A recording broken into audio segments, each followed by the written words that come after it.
Hello everybody, this is Buffalo Picker coming at you with another video. So as a reseller, having a guy, does that make you sketchy? Yes or no? Let's find out.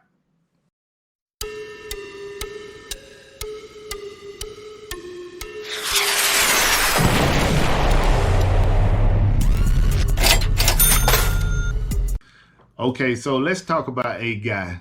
I refer to him as my guy, but a lot of resellers, they use the term a guy. Some people say the hookup man. Some people say my connect. Some people say my dude. I mean, there's so many names out there for quote unquote the a guy, like I refer to as my guy. Where do you meet these people? You can meet them on Facebook Marketplace. You can meet them on Let Go. You can meet them on Craigslist. You can meet them in local ads.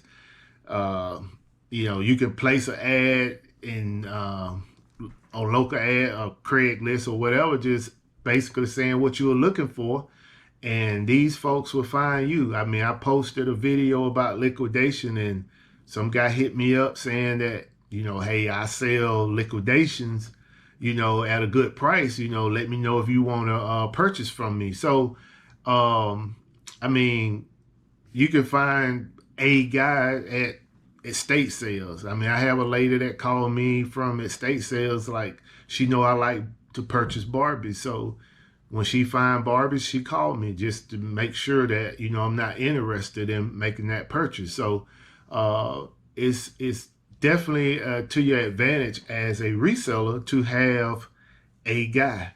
I mean, some people say, resellers are kind of sketchy if they got a guy, but I disagree totally. I mean, I think it's smart for you as a reseller to have a guy, because when you go out to the stores, I mean, you may go to 10 stores and get 9 L's, and one store may have something that you could sell, but these folks, some of them, they just don't want to sell on eBay, Amazon, or Facebook Marketplace. They don't want to ship stuff. They don't want no connection. They just want cash for product. And if they have the right item that you could sell and make a profit, why not? I mean, that's is definitely something that could help um, um, benefit your business. I mean, if you're trying to scale up and and you got folks out there that got goods that, they legit, you can sell it, it's not bootleg, why not buy it and make a profit? I mean, that's what this business is all about, is finding an item that you can sell, flip it for a profit, and move on. And that's what I do. I mean, I'm definitely blessed to have the people that I have. I have right now a total of 6 people that call me on occasions when they have products that they want to sell. And all those connections came from networking. You got to network in this business. And I have made a video about that as well, is that, you gotta, if you see somebody and they selling and you are in the resale business, go talk to them. Don't try to hide or stay in the shadows, or, don't want to share. I mean, you got to give to receive. So when I meet these people, I make a purchase from them, and the first thing come out my mouth, what else do you have to sell? When you have something else to sell, hey, give me a call, and the people that I deal with, they know when they call me, 9 times out of 10, I'm gonna buy, and that's how you build that relationship. So I just wanted to make this video and show y'all some of the items that I got from 3 of my connections, my guy. Okay, so let's get started. I'm going to show you actually everything that I received from my guy, my guys, because there are 3 separate transactions on this table. I have the Marvel Legends 12 inches from here all the way over to the Hulk. That is one transaction. I have my second transaction is from the Adidas shoes over to the Legend X-Men, back to the Friday 13th. And my third transaction is the Barbie dolls along with the Funko Pops. And I'm going to start with the Barbie dolls. So as you can see, all of these are holiday Barbies. Um, I started with Barbies when I was selling on eBay. And in this business right here, some people pick their niche and some people, the niche pick you. And when it comes to Barbies, the niche picked me. I started selling a couple Barbies, and those Barbies was selling pretty well on eBay. And my first year on eBay, I received a letter from them saying that I was in the top 10% in Barbie sales for Q4. So I just kept selling them. I was finding people on all the different platforms that had these dolls, and whether it was Let Go or Offer Up or Facebook Marketplace, people that want to sell them and I could get them for a good price, I just purchased them. Now I have heard some resellers say that Barbies don't sell and they don't mess with Barbies. That's their opinion. I can only speak on my experience, and for what I know, these dolls do sell. If you can get them at a good price, that's number one. And number two, if you can get them in, good condition. When I say good condition, I'm not talking about the doll, just the doll. I'm talking about the box as well. And as you can see in some of my boxes, they are, got a little few dents and dings here and there. But I have a lady. She's been around Barbies for about 30 years, and I just take the Barbies to her and she'll recondition the box for me.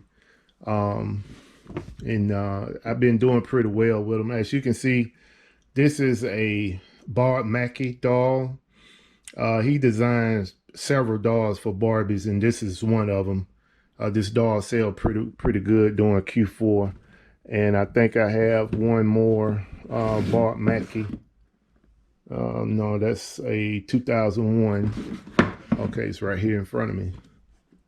This is a Bart Mackey doll. You find these dolls out there and they say Bart Mackey, you want to buy those dolls. They're gonna sell.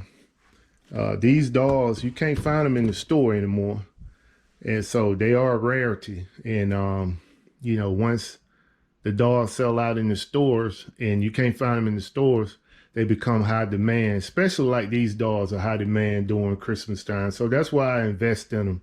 So my guy gave, basically, we did a deal for these Barbies along with the Funko Pops. And like I said earlier, the deal was, too good to just pass on. So, and like I said, also, I collect Barbies all year round to sell at Q4. So the Lion King, I was a little hesitant on this Funko Pop, but because it didn't do well this year, it was pretty much, the market was saturated with these. So next year, hopefully there's a high demand for them. So I just hold on to it until Q4. I'll probably put a couple on eBay just to see if I get any movement. I was happy to get this particular Funko Pop, even though, he got some issues right now, but I'm still a fan. So he did great with the team until the end, but, it's Antonio Brown.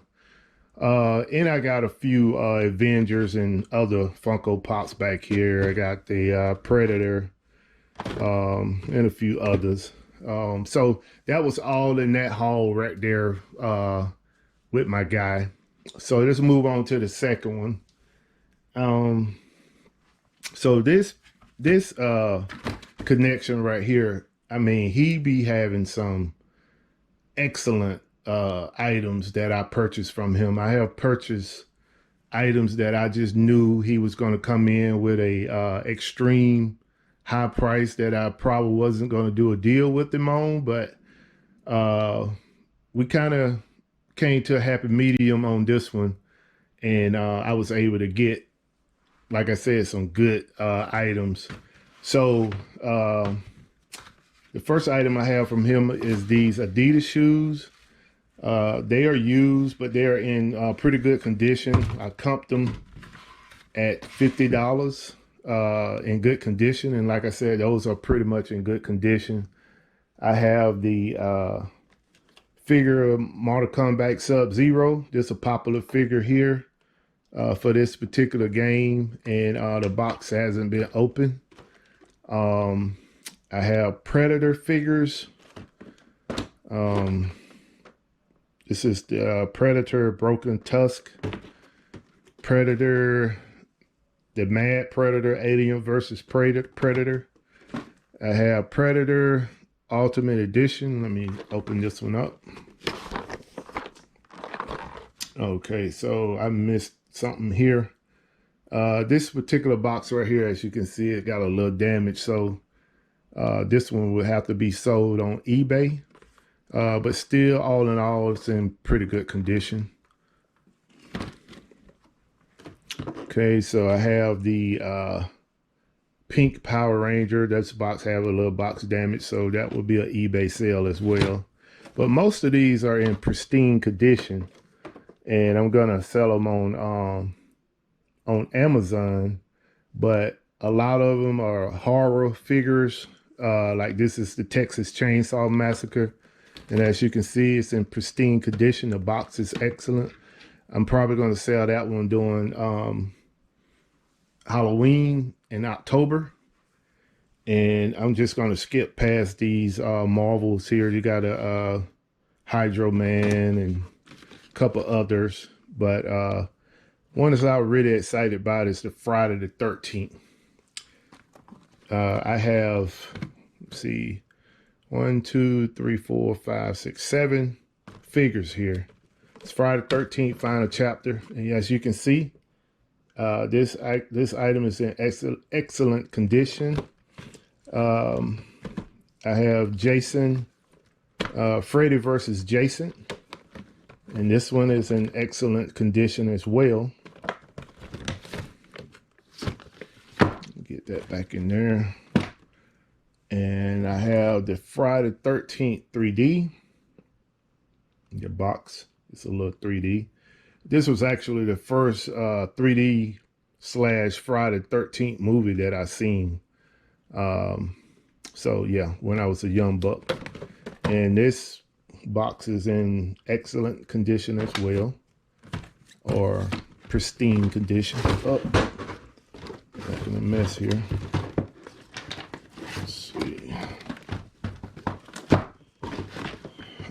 So show you a couple more here. Friday 13th, the original, pristine condition. Okay, moving right along. That was all for this particular transaction from my guy. And the last transaction from my guy was the Marvel Legends 12-inch. I picked up a lot of these last year at a toy show here in Atlanta last spring. And a lot of these figures I'm familiar with from my last purchase. These things just flew off the shelf. I probably had 5 Thor, 5 Captain America, 5 Iron Man, 2 Black Panthers, 1 Hulk. And lo and behold, I was able to get Hulk back. The Black Panther, probably going to keep that in my inventory. I don't know if I'm going to resell that particular one, because as you can see, I'm a big fan of the Black Panther character. I have the Black Panther Slash and Strike. I have the Fangirl Black Panther, and then I have a couple Black Panther Funko Pops. So I'm probably going to keep that one in my inventory. So I'm just going to go over the ones that I have here so you can get a good look. I have the Thor Legend, Marvel Legend. I have the Captain America. I have Wolverine. It's nice. Of course, Spider-Man. I've also purchased about, I think I had 10. I bought 10 of these. It was the last day of the toy show last year when I purchased 10 of these at the toy show for a good price. And like I said, all of those sold out. Okay, so I have 3 of the Deadpool. Of course, Iron Man. Definitely a top seller. Just like Spider-Man. Okay, so this is the Deadpool Unchained X-Force. Nice. I'm placing those on the floor so they don't fall. And I have the Deadpool Agent of Weapon X, which is another nice one. This guy kept these in pretty good condition, so definitely gonna look at selling those on Amazon, and probably just gonna wait till the movie get close to the movies that's coming out this summer. I think Marvel have 2 movies coming out this summer. I think Black Panther is one of them. So I'm gonna resell that hard. I don't know if I'm gonna keep all of these Black Panthers, but I know I'm gonna keep a couple of them, and the rest of them may have to fly to Amazon or eBay. I'm not for sure on that. And this one Hulk, last year I was real reluctant on sending that Hulk to Amazon, but I did anyway, and I really only made about $10 off of that Hulk, which was kind of disappointing because Amazon held the buy box, and you know, Amazon gonna always drive the price down on the item. So I was tempted to bring it back home, but somebody ended up buying it anyway. So this one here, just like Black Panther, I'm a big fan of the Hulk. So I may end up keeping the Hulk in the inventory as well. And the last but not least, this figure here, he just threw it in. And I have a lot of loose Marvel figures, and they sell, you know, even without the box, they sell pretty well on eBay. So I probably would lot it up with a couple other. I got a couple of loose Hulks and Spider-Man and Iron Man out in my garage. So I probably will lock that up and sell it on eBay and see, you know, what I can get on return. So that basically everything that I got from my guys. Like I said, it was 3 separate transactions, and I really didn't have to do any hard negotiation. I kind of try to set my price over the phone before we even meet up, so they'll know exactly, you know, what I'm going to pay for. And once I get there, I check out the items, and if they're in the condition that I'm willing to pay for, we'll do the transaction, and you know, I'll leave. So, and all in all, I haven't had any problems with people that I call my guy, or some people call connections, like I talked about earlier. You know, I just go in, I do the transaction just like I would at a store. You know, I go in, I see the items that they have for sale, and you know, we come up with a number, and I purchase the item. You know, are they sketchy? You know, I don't know. I'm not there to try to determine that. Like I said earlier, I'm just there to make a purchase. And if they have something that I want to buy, then we do the transaction. So hopefully this video is beneficial to somebody, and I will be making more content like this. And before I'm done, I just want to kind of show you around my office a little bit. I mean, it's not in the best. I'm still trying to get everything situated, but as you can see, I'm already starting to collect my Barbies. Once I get more Barbies in, I'm going to transition these Barbies from here to the top shelf, and 2 top empty shelves up there on purpose, because I'm gonna move these Barbies to that location. And the more come in, the more you'll start seeing this whole shelf get full, and things are removed and replaced with Barbies. So last year this time, I had this whole shelf full of Barbies from top to bottom, and I had all 5 shelves over here at the top filled with Barbies. So I'm going to go ahead and end this video. I appreciate you all taking time out to come by and watch my videos. I will be making more content like this in the future. Hopefully the information that I provided can help you out, help you make a decision on your adventure for its reselling. And I'll see you on the next video. If you're on the fence about this resale business, hopefully I provided you some content that you can use. And like always, like and subscribe. I'll see you on the next video.